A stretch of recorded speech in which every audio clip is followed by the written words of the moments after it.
This Tuesday, the French Senate will vote on a bill that the government hopes will settle one of the most important disputes this administration has had to face so far.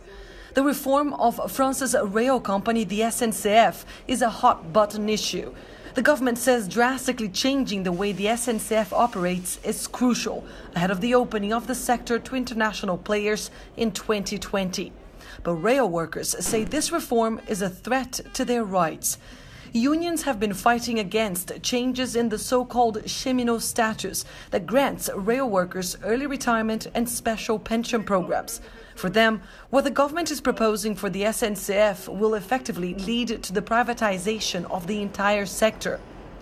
The author of the bill, that has seen more than 600 proposed amendments, believes the government will have its way, but says that that's just the beginning of a long and profound set of changes to come, which will be defined with the help of rail workers. The reform on the political side will go through. It will go through by mid-June, it will be complete, and it will be adapted for the improvement and the modernization of the rail system.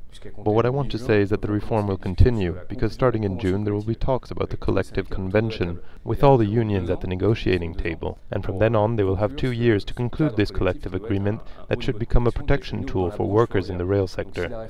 So even if the reform will soon end in legislative terms, it will continue with the social dialogue, and all unions and rail workers. The SNCF reform is one of the biggest battles the French government has been fighting. Several other administrations have tried to do it before, but backed down. The question now is whether Emmanuel Macron becomes the French president who finished the job. Annelise Borges in Paris for Euronews.